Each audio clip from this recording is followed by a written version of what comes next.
search of farmland, Patrick Henry Wright, his wife Georgie Ellen, and their two small children moved to Mulberry Island in 1868.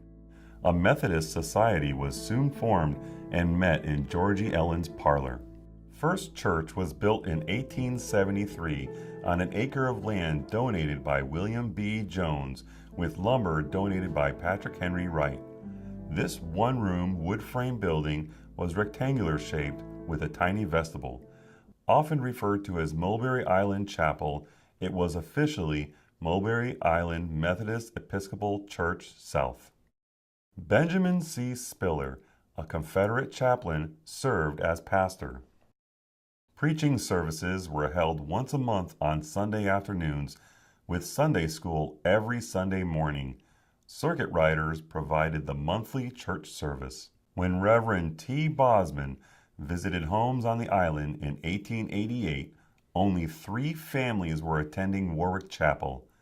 Under new leadership, a conference report in 1890, attendance had reached 30, with a flourishing missionary ladies' society. Reverend Boscombe Day was very popular with the congregation. Mulberry Island Chapel was sold to the United States government for the sum of $3,000. Members of the church and residents of the island were given 30 days to leave their homes and church building. Furnishings from the chapel were moved in a mule-drawn wagon to the second floor of Warwick County Courthouse, where Georgia Garrow Hubbard was clerk of the court. She was also the great-granddaughter of Patrick Henry Wright. A few of the Old Faithfuls who settled in the Denbigh area of Warwick County continued to meet at the Warwick County Courthouse for church services while they searched for a place they could afford to rebuild. Sunday school services were also conducted at the courthouse. In 1920, Mr. George Sykes donated 1/4 acre on Hoops Road to build a new church. A stucco church with a slate roof and a sanctuary and 4 classrooms was completed in 1921. Folding doors allowed for a larger area to be used for church suppers and other functions. The windows were of amber glass and rounder at the top. The new church was built for $7,000. Dr. Daniel G.C. Butts was the first pastor. He served 2 years, followed by Reverend L.C. Smart and Irving Llewellyn, who served until 1925. Mary Freeman remembers Ralph Sheen donating an adjoining strip of land to the church. Lightning struck and burned beyond repairs the beloved First Church on Hoops Road. Volunteers saved furnishings and hymnals, but church records were lost. The persevering little congregation was once again without a church building. Its belongings were scattered among the members who took them to their homes for safekeeping. A silver bowl used for baptisms found its way back to the church.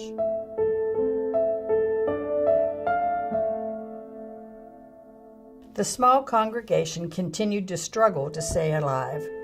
Around this time, another denomination, knowing of the problems, approached some of the members and wanted to buy the Hoops Road property because they expected Warwick Memorial could not survive. Mrs. Mary Freeman was urged by revival preacher Reverend Joseph Justice, "Don't let them sell your church." He reminded her that Warwick Memorial was the only church between here and Williamsburg on Route 60, and that someday it would be a large church.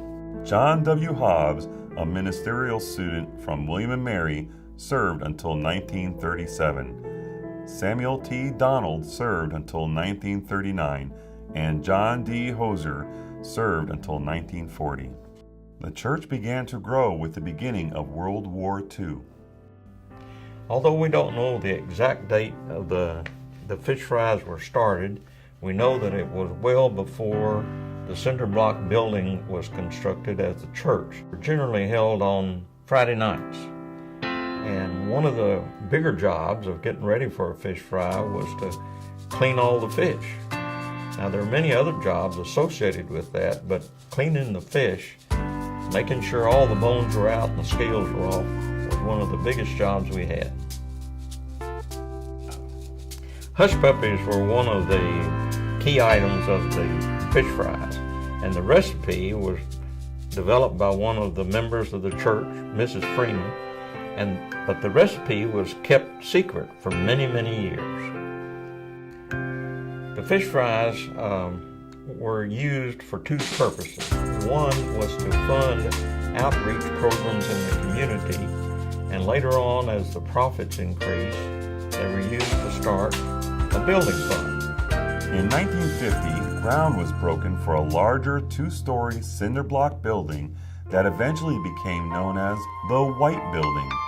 The new building housed a sanctuary and Sunday school classrooms. Warwick Memorial's first full-time minister was Reverend Wesley Lucas.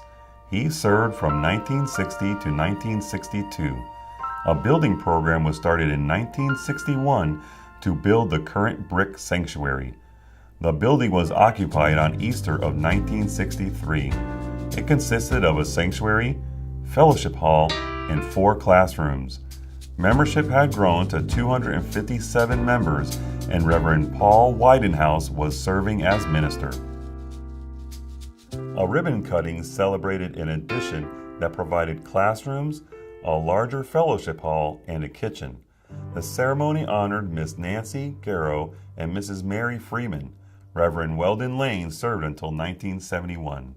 Bill Kyle was appointed in 1971, and his first job was to hire the first full-time music director, Paige Long Williams.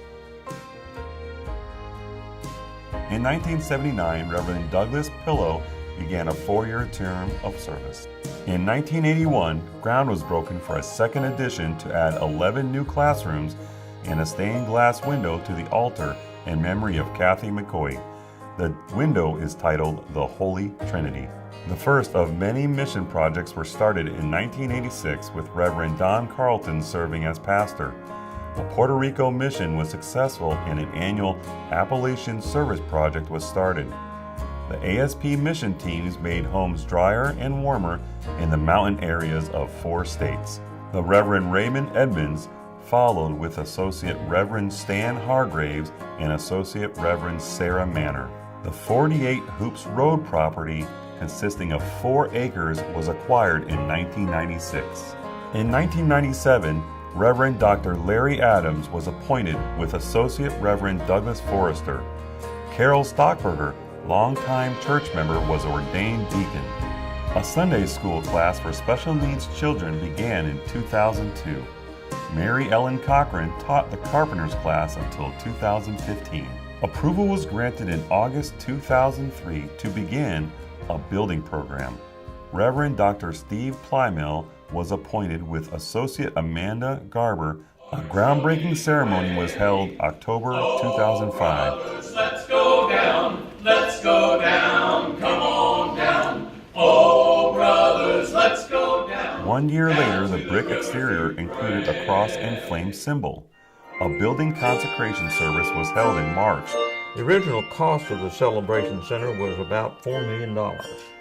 Since 2007, we paid off about 91% of that amount. Assuming that future contributions keep pace with our record over the last 5 years, we can expect to retire the debt in less than 2 more years. Annual conference assigned Reverend Bill Davidson as minister of Warwick Memorial, as well as Reverend Jesse Squires as associate pastor.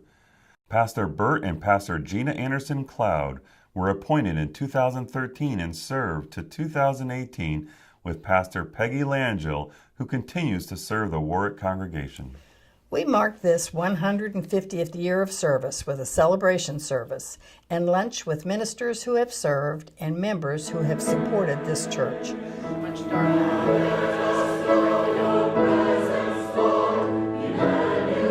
Here, I've seen so much growth. It's almost unbelievable. You know, we started in a wooden building over there, really, back in the 50s when I joined the church. And it's been a very real God blessing for me throughout all these years, really.